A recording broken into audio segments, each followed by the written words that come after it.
Olá pessoal, tudo bem com vocês? O vídeo de hoje é para os meus colegas professores. Nós vamos elaborar uma avaliação online através do formulário do Google, com dicas bem interessantes. Para não ficar cansativo, eu vou dividir esse vídeo em partes. Mas antes de continuar, eu gostaria de pedir para você curtir esse vídeo, se inscrever no canal ativando o sininho para receber notificações de novos vídeos e, se for possível, compartilhar nas suas redes sociais, Facebook, WhatsApp.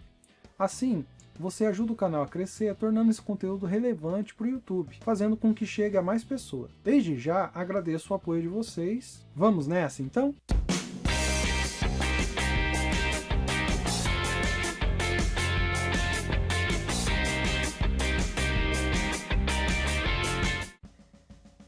A primeira coisa que nós vamos fazer é abrir o Google. Antes de abrir o Google, uma coisa que é importante entender: o Google não é apenas uma ferramenta de busca. Nele você tem várias outras situações que você pode explorar.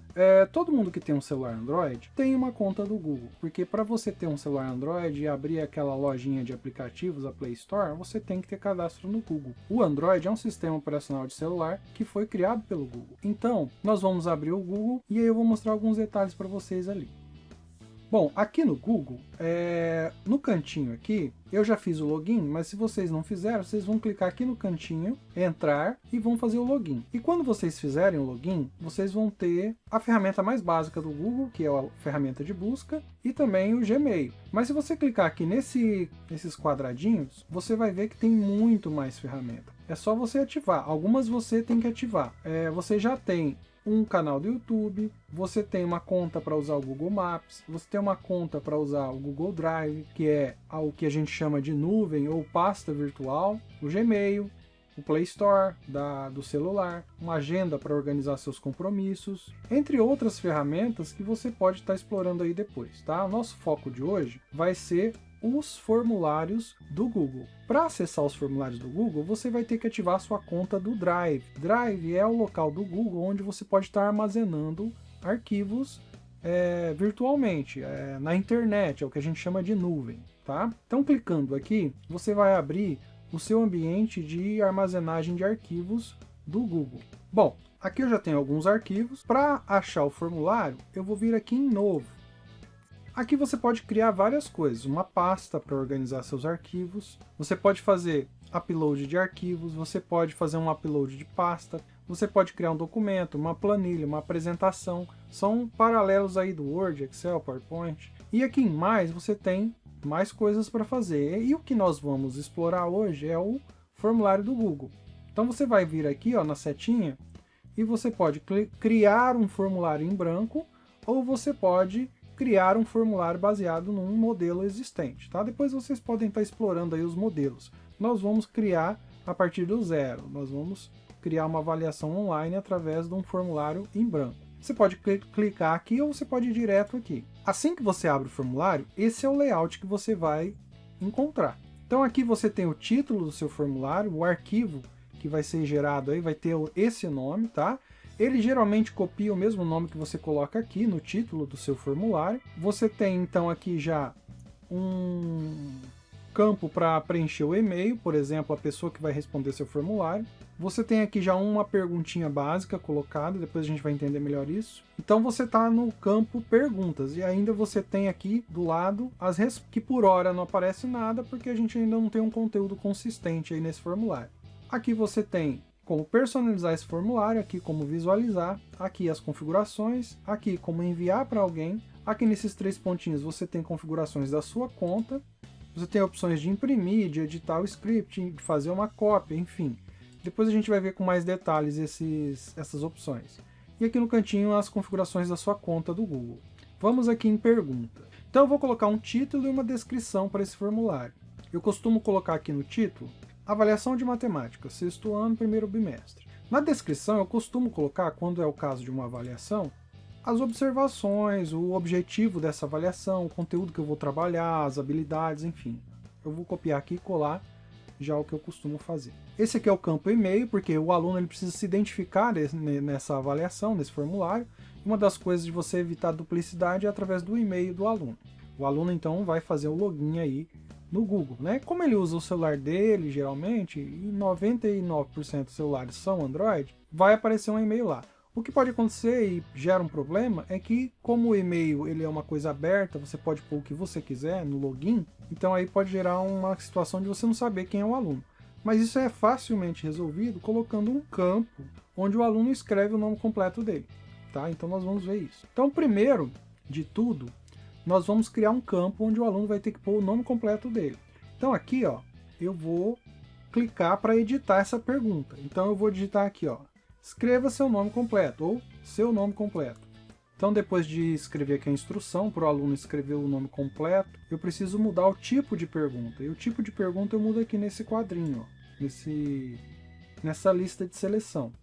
Então eu tenho várias opções.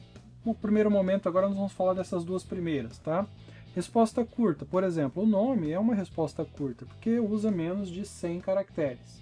Já parágrafo é uma resposta longa, que usa mais de 100 caracteres, até 300 caracteres, se não me engano.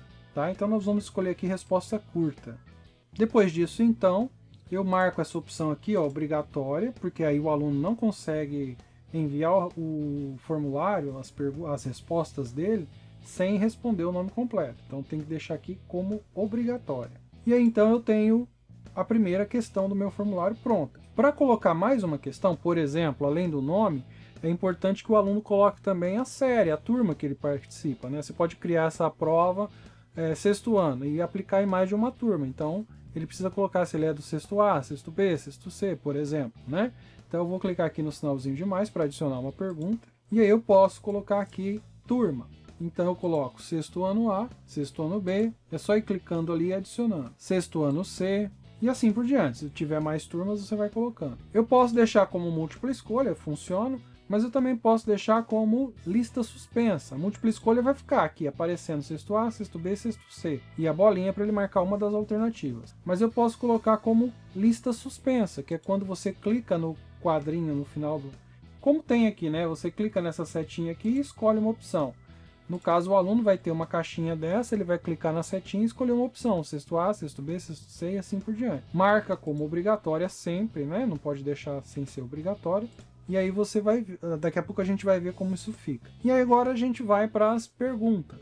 E uma coisa que eu costumo fazer também, que eu indico, a dica que eu dou é você colocar você pode colocar um vídeo ou um diagrama para o aluno estar assim, recordando os tópicos da aula, como se fosse um vídeo de introdução para a prova, né? um remember aí durante a prova, porque afinal a prova ela não é só mesmo para avaliar, ali no momento da prova o aluno pode estar aprendendo alguma coisa também, né? A prova, a avaliação, ela é um momento de aprendizagem, né? Então eu posso estar colocando um vídeo, em vez de eu adicionar uma pergunta, eu posso estar colocando uma imagem, um vídeo, né? Então eu vou colocar aqui uma imagem, por exemplo. Quando eu vou adicionar uma imagem, eu tenho várias opções. Ó, fazer upload, capturar da câmera, por um link, fotos pelo Google Drive ou uma pesquisa no Google. Vou fazer aqui então uma pesquisa no Google. Por exemplo, matemática. Vou pegar aqui uma imagem que eu acho que se encaixa e vou inserir. Se eu quiser, eu posso estar colocando um título para essa imagem, ou posso deixar em branco. Posso inserir também um vídeo. O vídeo é até mais interessante, que o vídeo faz um gancho aí para o aluno sobre os assuntos da prova, que serão cobrados na prova. O interessante, se você pesquisar no YouTube, eu acho mais fácil. Você vai lá no YouTube, pesquisa o vídeo e tal, copia o link do vídeo, cola o link aqui, e aí ele vai aparecer ali, esse vídeo vai aparecer nessa lista. Ou você digita aqui, direto aqui, faz a pesquisa direto aqui, mas aí pode ser mais trabalhoso, tá? Eu pesquisei aqui um vídeo que eu fiz no meu canal sobre esse assunto e vou selecionar. E aí o vídeo fica aqui para você indicar para o aluno assistir. Então você pode digitar ali, assista o vídeo. Então aí ele vai assistir esse vídeo e depois ele vai fazer as perguntas. Vamos adicionar agora uma questão de múltipla escolha. Então você clica aqui de novo em adicionar pergunta. Então eu posso estar fazendo aqui uma questão. Então qual das ideias abaixo está relacionada com a adição, por exemplo. Então eu coloco aqui as alternativas. Mas por enquanto tem um detalhe que a gente não viu ainda. Até agora, a gente está, na verdade, fazendo um formulário de pesquisa. Não é um teste. Sendo assim, não tem como a gente adicionar um gabarito para o próprio formulário corrigir as questões de múltipla escolha, por exemplo. E como é que a gente transforma esse formulário pesquisa em um formulário teste? É assim, ó, presta atenção. Nós vamos lá em cima, nas configurações. Ou você pode vir aqui também, ó, alterar configurações. Vai abrir a mesma janela. E aí a gente vai vir aqui em testes e vai transformar esse formulário em um teste, clicando nessa opção, criar teste. Aqui a gente tem alguns detalhes que devem ser observados. Liberar nota. Quando você vai liberar a nota para o aluno que está fazendo essa prova? Imediatamente após o envio? Eu não aconselho, porque se eles fizerem ao mesmo tempo, um faz, ele descobre o que ele errou, o que ele acertou, ele passa para o colega. Então aí o colega já não vai errar tantas questões mais. Então eu deixaria aqui a opção posteriormente. Depois que você encerra o período de avaliação, os alunos já terminaram, todos fizeram a avaliação, então você vai fazer a revisão, né? Porque pode ter aí nesse formulário, a gente vai ver questões abertas, onde você vai ter que fazer a correção e atribuir a nota. Depois que você fizer essa revisão, então, você libera essa nota. E aí o aluno recebe no e-mail dele a prova dele que foi feita e a nota. Tá? O que ele errou, o que ele acertou, enfim, ele recebe o feedback dessa avaliação. Então eu prefiro marcar aqui posteriormente, depois da revisão manual. Tá? Por isso que ele ativa a coleta de e-mails, para poder devolver esse feedback no e-mail do aluno. As pessoas que responderam podem ver. O que as pessoas podem ver? Perguntas erradas? Desmarca. Respostas corretas? Desmarca. Valores? Valores deixa. No caso, se fosse imediatamente após o envio.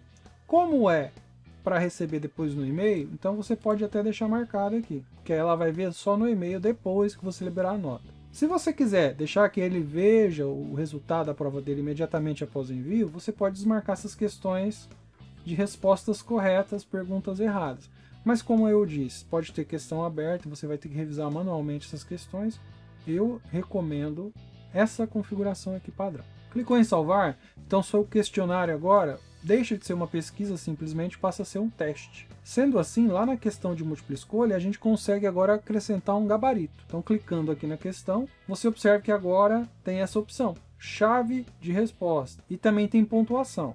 Eu vou clicar aqui em chave de resposta e vou marcar a alternativa correta, que no caso aí é juntar, e vou dizer quantos pontos vale. Um detalhe, ele não aceita valores decimais aqui. Então, se você quiser pôr uma questão valendo meio ponto, não dá certo. A dica que eu dou é o seguinte, não trabalhe com pontos, né? Ele vai estar escrito lá pontos, mas você considere décimos. Então, uma questão que vale um ponto, você, na verdade, coloca que vale 10 décimos. Porque se você quiser pôr o valor de meio ponto, você põe 5 décimos. Se você quiser pôr o valor de 1,5 ponto, você põe 15 décimos. No final, você tem que somar 100 pontos, que seria de 0 a 10. Tá? E aí você sempre considera a vírgula uma casa antes, né? No caso ali, entre os dois zeros, do 100. Concluído. Se você for lá em cima, você vai perceber que essa sua prova já vale 10 pontos. Você vai perceber aqui, ó. No caso ela está falando 12 pontos, por quê? Porque quando você transformou em teste, o nome, a turma, elas começaram a valer pontos. Então você tem que voltar aqui, ó, e tirar esse ponto aqui. Então você vem em chave de resposta e coloca 0. Concluído. Você vem aqui na turma, chave de resposta e coloca 0 também. Concluído. Pronto. Tem só uma questão valendo um ponto, que são 10 décimos, e ali então você tem os 10 décimos que você colocou. Vamos colocar mais tipos de questões agora.